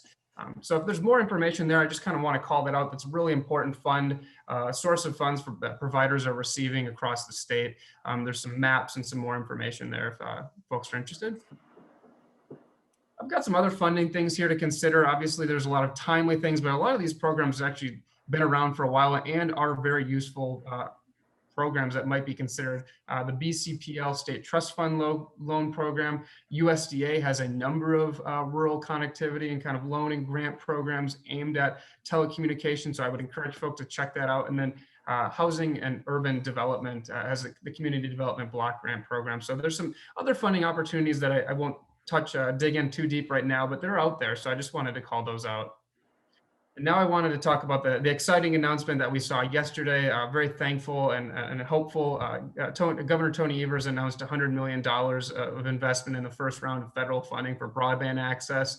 The press release that came out yesterday was quite exciting. I'm sure there's already been some news about that, but we know some things right now that I can dive in really quickly. So as I said, this is kind of the initial batch of federal funds dedicated to high-speed broadband. The $100 million will be awarded by the PSC, the Public Service Commission, on a model similar based to the Broadband Expansion Grant Program. I spoke a lot about the eligibility of those state and local fiscal recovery funds that Treasury had put out. Eligible projects are expected to follow that Treasury guidance, so I would encourage folks to check that out. But the applications are going to be issued on June 1st, and applications will be due July 22nd. So exciting and timely update there. Very thankful. The grant program has been historically very successful in my opinion, and this increased funding is, there's a lot of need out there. So I'm very hopeful that this $100 million can really make a significant difference in the lives of Wisconsinites. So with that, I will turn it over. Thank you, Jaron. Kurt? You betcha. I'm going to breeze through this as fast as I possibly can, Marianne, I promise. The first check here is obviously getting my screen to share. All right, Digital Learning Bridge. One of the things that I wanted to highlight is that all of the money that school districts have gotten has been able to be used for making sure their kids get connected. And so we worked with our local, our regional education agencies, our CESAs. They have a statewide procurement arm managed out of one of those CESAs, but it works on behalf of the entire state. And one of the very first things we did was we created this thing called the Digital Learning Bridge. And in that Digital Learning Bridge, there's 3 things that they can purchase from, school districts can purchase from. They can purchase internet access, they can purchase hardware, and they can purchase software. The internet access is the topic right now that we're talking about. This is the thing where on a bulk basis, an ISP that would offer a program to the school district could identify who the families were that needed connections and then could provide it for them. So it's sort of a companion, it predated, if you will, the EBB program, which is a consumer-driven thing. This is driven on behalf of school districts working directly with ISPs. So it really streamlines a lot of the process. They know who those families are, and they can use their CARES money, their ESSER 1, ESSER 2, ESSER 3 money for this stuff if they wish to. The other thing I just want to do is highlight again some of the other funds, and I'm going to put a specific K-12 and library bent on this. Jaron mentioned the ESSER money. We are definitely encouraging school districts to take the money they got from ESSER or from GEAR and to consider using that, given that there's this short one-time period that you can spend money on, to really think about how this can be used as they would funding other capital kinds of projects. This is an infrastructure capital project, and we're saying take your funding, put it on the table with the local funding, the state funding, the healthcare funding in a local area, and pool those resources together in partnership so that you can build out and control the projects that you want to do in your area. Find the partners that you want to work with, like you've seen in the previous examples, but take your money and pool it together. Now's the time more than ever to do that. These are big, costly things, but the money is there and you can get it done and do it right if you partner in a local area.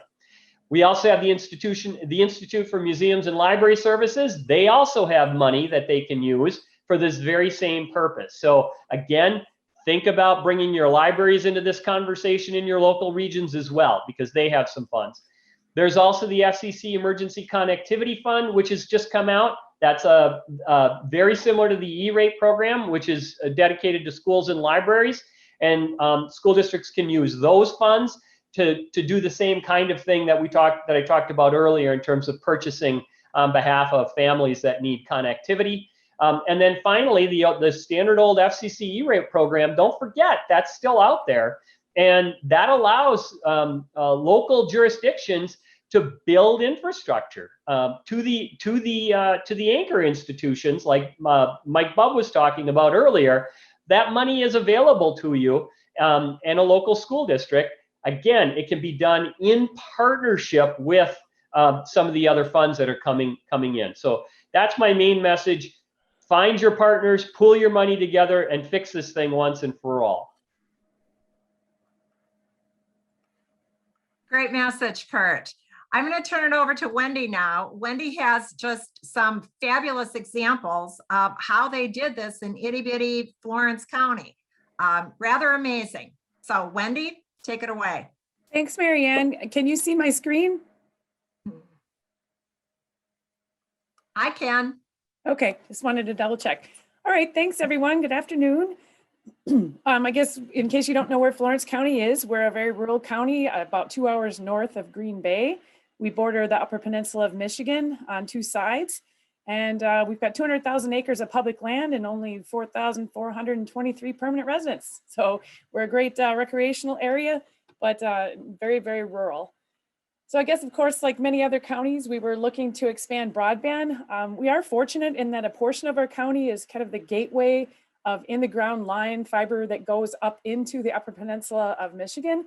But we still had about a third of our county on the western edge that was very much unserved and underserved. So that was the area we were looking to support. We have been awarded 2 PSC broadband expansion grants, one in 2018 and one in 2020. Back in 2017, we initiated a committee and went about attending conferences and learning more about broadband. Basically, we started off by doing an RFP to 3 different providers. We did only receive 1 proposal. Working with that provider, we learned that in order for it to cash flow for them, we were going to need to come up with 50% match, which is a large number depending on the type of project you're trying to do. So our original plan was to do 5 towers where 2 or 3 of them might be on existing towers, but would definitely included 3 new towers. We had to scale that back to 3 towers that included building 1 tower and adding on to 2 existing towers. And as we later found out, we got fortunate that one of the existing towers, we didn't have to build a new one out in Long Lake. So basically, we ended up having to set a goal of fundraising $66,000 in Florence County in order to provide that 50% match. So some ideas on where to find your match funds. And the key thing is to explain to those entities why they need to be in support of this. So as a lot of you have mentioned so far today, schools, of course, we worked with our NWTC Technical College. We have a Florence County school district that covers the entire county. And we approached Bay College over in Michigan as well. And of course, you want to work with your residents to, they want to be able to maybe telecommute, use telehealth, play games, those types of folks. And our seasonal residents want to be able to stay longer and be able to telecommute from their cabin or camp up here in the North Woods. We also found that we had a number of doctors that lived out in our rural areas that one of them, for instance, needed to read x-rays at home on off hours, like at night. So, I mean, he personally donated some money, a fairly large chunk to help our project. Approach your businesses and your Chamber of Commerce. They need to help in reaching out to their members. Definitely approach every single town in your area that might be impacted, including we approached our neighboring county, Marinette County, because one of the towers definitely bled into their county and helped out the town of Goodman. So we received funding from both the town of Goodman, Marinette County Association of Business Industries, and Marinette County. So the economic development groups in those areas, of course, were helpful as well. The hospitals and pharmacy, we didn't end up getting any money from our hospitals, but they did. Those who didn't provide money, we always asked for a letter of support, of course. But yeah, helping with telehealth appointments and folks being able to read or see their lab data online. We did get a small donation from our, we have a telehealth pharmacy. That's our only pharmacy here in Florence County. They call it a telepharmacy. They're headquartered down in Crivets, but they, as a business, donated to help us because that made things easier for folks to order online for their business. There's several different utility companies in most areas you can look towards, your phone companies, your natural gas companies, your electric companies that can help them with online bill paying or remote meter reading. We even approached things like the lake associations, sportsmen's clubs, anyone who might want to use the internet out in these rural areas, including, of course, emergency management, because if you've got to rescue people out on our recreational lands and you don't have any type of services, that's difficult to communicate. And then do look towards any kind of in-kind donations. So our local forestry and parks department was willing to do land clearing and excavating of the tower site out in Long Lake, which we didn't end up needing to do, but that was part of our original application. And then look for mini grants, like across the border in Michigan, they had a Dickinson Area Community Foundation, and we were able to get a $250 mini grant. So what we did, of course, was prepare kind of a real brief one-page summary of what the project was, why we needed it, and how it would help each of these groups. And we sent letters to a lot of these groups first, but bottom line, you want your committee to take a calendar, and most of these meetings only happen once a month. So pre-plan how you're going to get a number of your committee members to take turns attending a number of these meetings so you can ask all at once and get this pulled together as quick as possible, because you tend to lose steam if you don't kind of coordinate it and do it all at once. And of course, if you can, explain who's already committed to donating so that they see that, boy, there's a list of these 10 entities that are already willing to donate. So yeah, maybe we should do that as well. You can utilize your local, in our county, it's the zoning department and your GIS system. You can actually map out where your tower is going to be, and you can get the GIS system to spit out a list of addresses of every structure that's in that radius. And we sent out letters and surveys to every household, whether it was seasonal or permanent, in those radius. And we got a lot of the survey data back that way. And we also got a lot of letter supports back that way. And we got a fair amount of donations, cash donations that came in the mail through that process as well. We used our county Facebook and school Facebook and different other entities to get posts out with SurveyMonkey links and other release information so folks could stay abreast of the project. And then, yeah, again, if a group wasn't willing or able to financially support the project, we just asked for a letter of support, including pretty much every department here at Florence County wrote a letter of support, and all 8 of our townships that were impacted wrote a letter of support as well.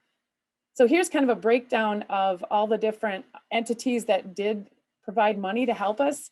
And as you can see, we were able to get $15,000 of in-kind committed work, but the rest was all through cash donations, with Florence County contributing the most at $25,000.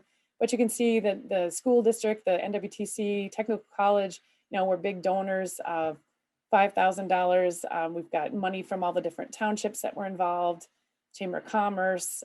Like I said, Marinette County, the neighboring county where one of the towers bled into, was helpful. Dr. Green and Dr. Peter Hamill, those were personal donations due to how they like to and needed to use broadband from their homes as part of their jobs. And then, of course, a lot of different smaller donations from businesses, as well as $1,000 from citizens, small donations of $10 or $20. So in summary, I really want to emphasize you need a team of people to help split up the work in order to attend all the different meetings and write the letters and gather the survey data and process it. It helps to have everyone involved. My office, our economic development, our UW Extension office at the time, our sheriff's department had an IT person that helped us. And then we had several members from out in the outlying townships that were impacted, that were passionate about helping the project. They got involved as well. And then make sure you briefly highlight what the benefits are to each of the entities you're trying to get donations from, and share who else you're asking monies from, as well as who's committed already.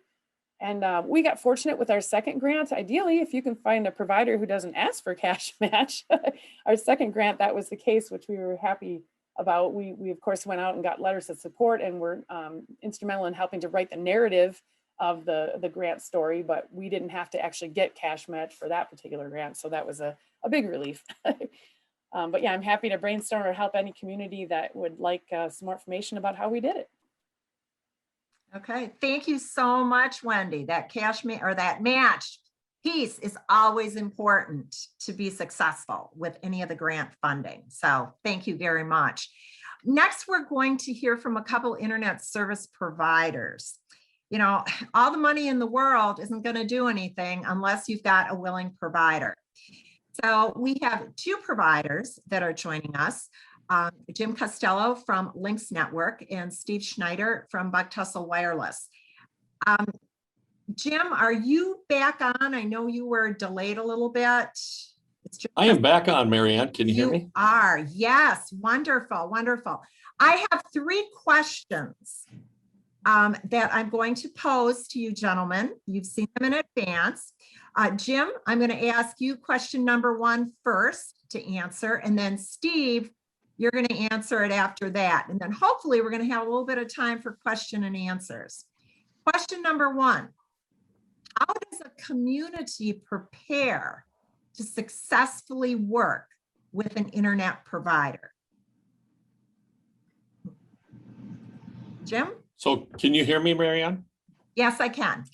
Okay, so we'll try to keep this connected. I actually have a WebEx on hold here also. So yeah, let's talk about that. You know, I think initially what's really, really important is the communities reach out. I know that there's what's called a broadband forward item that they can sign on to, and that just really, you know, kind of gets word out to providers, Steve, his service, ours, or many others, and lets them know that, you know, you're willing to work, help streamline things like easements and all those things that can, you know, cause delay in this stuff. And I think number two is, I think it's critical to establish relationships, reach out early. I'll give you a quick example with some of the things that are happening.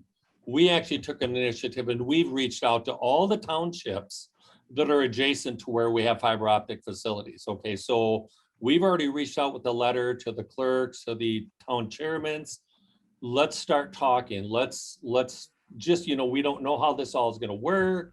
Don't know how the money flows, but, you know, it's not to really start having conversations. So I just, you know, I think that's really critical to get those conversations going.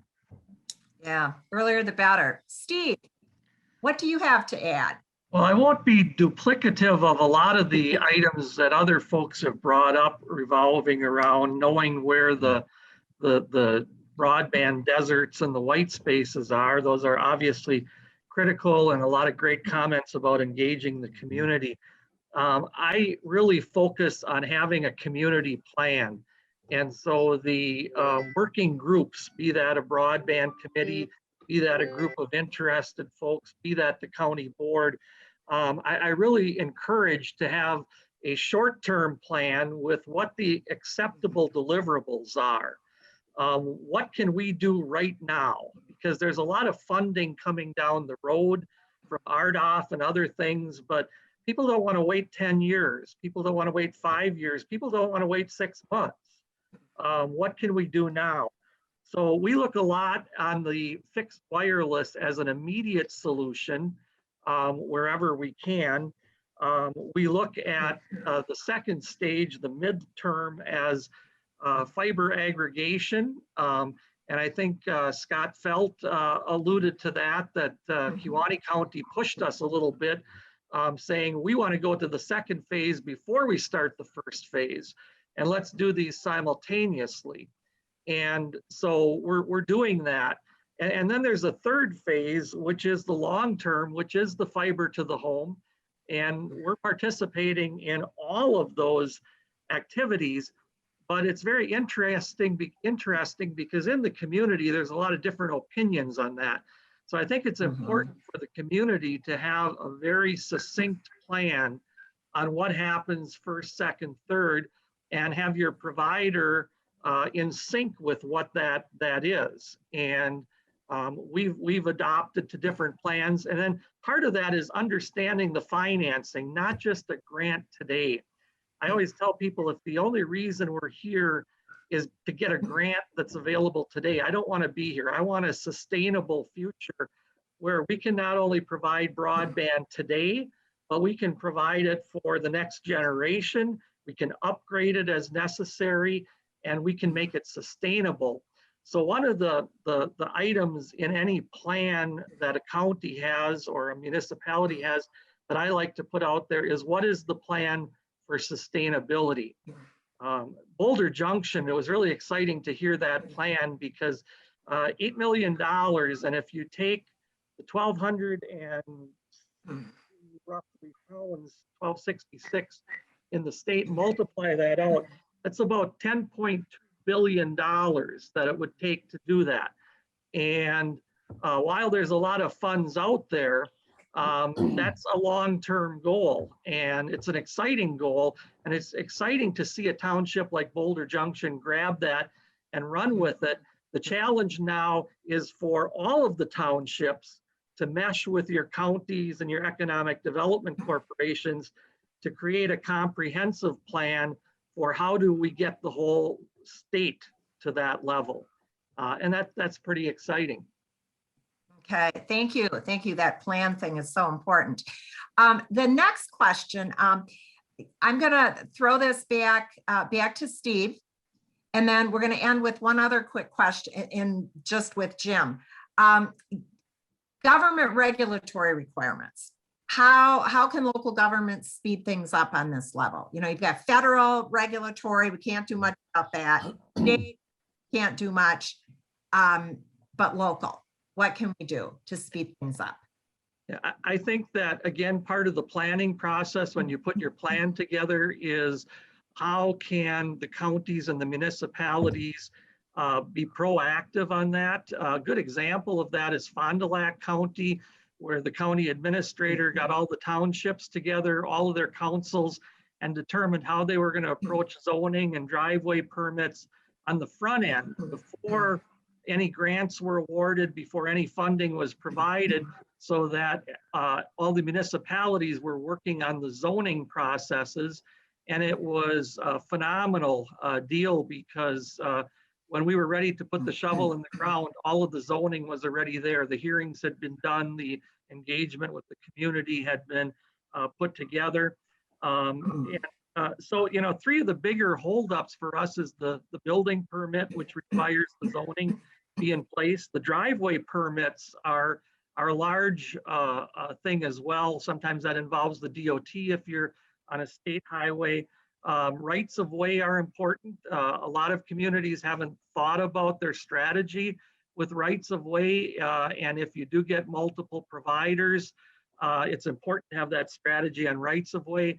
To build a tower for fixed wireless requires 27 approvals. It's important for the local governments to understand what those approvals are and see how we might be able to piggyback a glassy lizard study on top of a Section 106 observation and all of these other fun things that are, essential to protecting the environment, but also to moving forward with your broadband strategy. Okay, thank you, Steve. Jim, I'm going to ask you the third question, and that is, how are supply chain issues affecting things right now? Well, it's beginning to, it's a pickle. It's a pickle today, and we are concerned about a much bigger pickle in the future. We order fiber over a year in advance, and I directed my folks to, you better go buy for the next 2 years and see if we can get it in hand. So Steve also is in the fiber business. He and I have talked, is that it's difficult. And I think people should understand that, when it takes a year to get fiber today, that when there's billions of dollars being directed towards rural broadband, we can expect, I think, probably much longer delays. I think they're at capacity of what they're able to produce. They don't pop a fiber factory up overnight. This stuff takes a while. And I think on top of that is, whether it's constructing towers and, Steve being able to get his things with us with fiber and everything, anything that's involving chips is a very big issue today. We just got an order for 400 laptops for a rural hospital. The order's in, but we have no clue when we're going to get them. There is an issue. I think most people are aware there's a big issue with silicon and chips. So I think there's a lot of things going on. I think on top of that, I just will end this with, and then you need, hold on a second.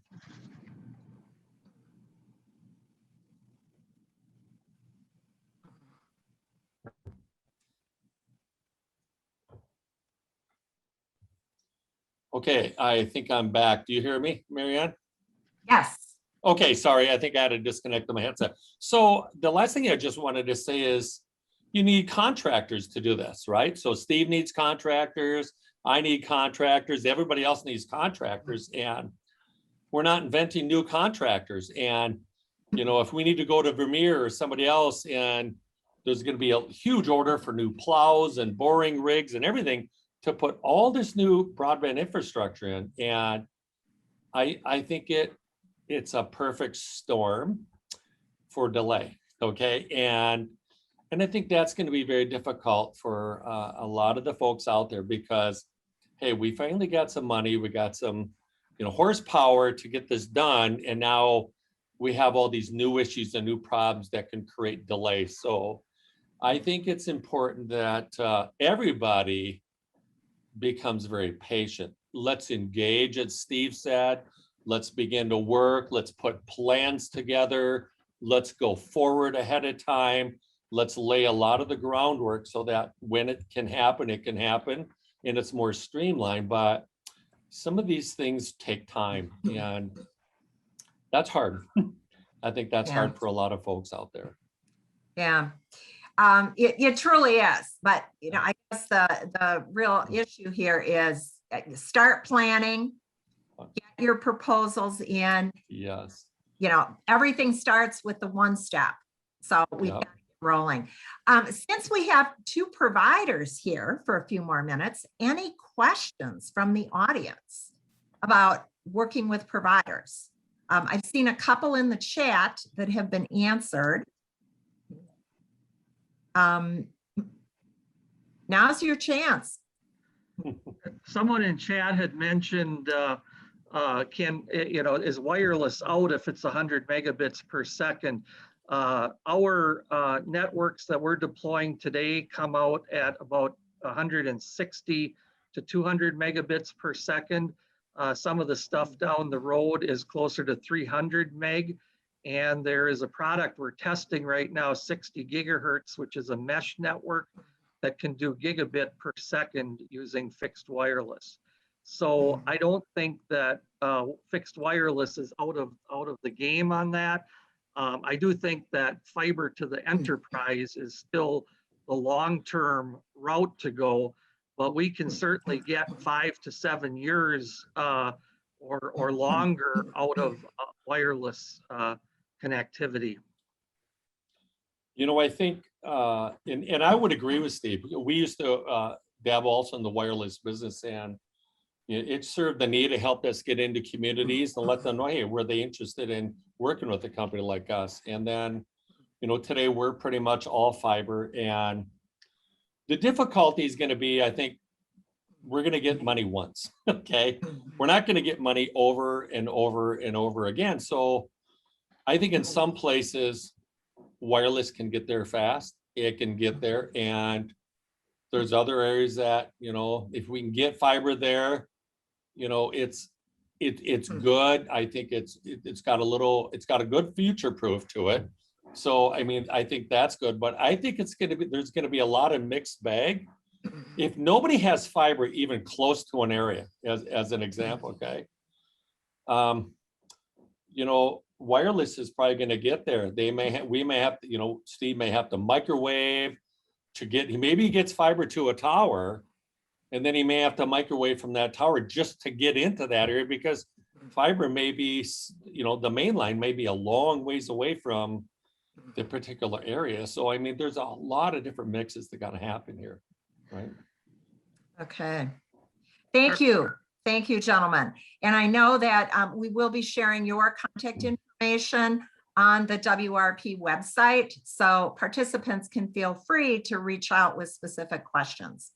Sure. We wanted to end with just a quick little bit of a round robin on tips for writing a funding application. So I'm going to ask several people that have talked already, kind of a round robin format. You have 30 seconds. What is your best 30-second advice? And we're going to start out with the PSC. Jaron. Sure, thank you. You know, in writing a grant application, I would really encourage folks to tell your story. That's something that helps differentiate. When we're looking at, in a PSC centric, we're looking at all sorts of applications. Really telling your story, providing that color is important. I think engaging a wide range of stakeholders. I think Wendy spoke to that really well.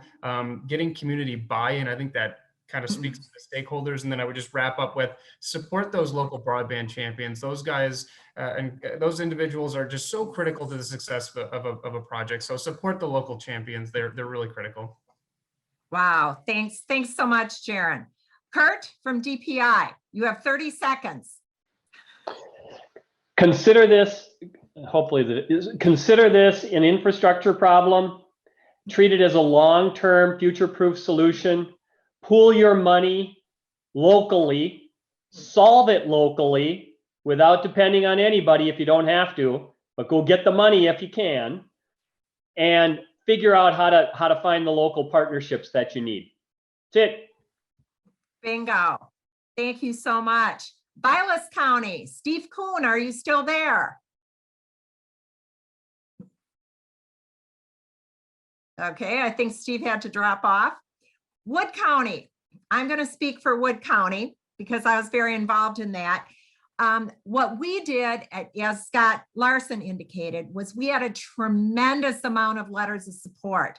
We cast a very wide net for a lot of letters of support, and where they really made a difference was writing the community-based portion of the funding application. There's a merit-based section where it's really, really important. We took excerpts from those letters of support to do exactly what Jaron said, was tell the story in the words of the people that would be saved. So that's my tip. Kewaunee County, Scott Felt, are you still on? I am, Marianne. Way to steal my thunder. I learned it from you. No, yes, to me, it's two things for writing a grant application. One, you have to show community support in two different ways. One has to be through letters, meaning that the community wants this project, and then there has to be the community support from a financial standpoint. PSC is not Santa Claus where they're going to give you everything. You have to have some skin in the game as well. Thank you, Scott. Florence County, Wendy. I'm sorry, Marianne, repeat the question. I was reading the comments to see if there's anything I could. The question is, well, the idea is tips for writing a funding application. Sure. What's your best 30-second advice? As having to write the narrative, that's where you really want to sell the story, you know, make a nice concise outline with some bullet points and then fill in with some testimonials and examples of specific situations that you've gotten from your survey feedback and your letters from the community and different entities. I guess that's my big suggestion, is you really have to sell the story. Okay, thank you so much. Thank you so much.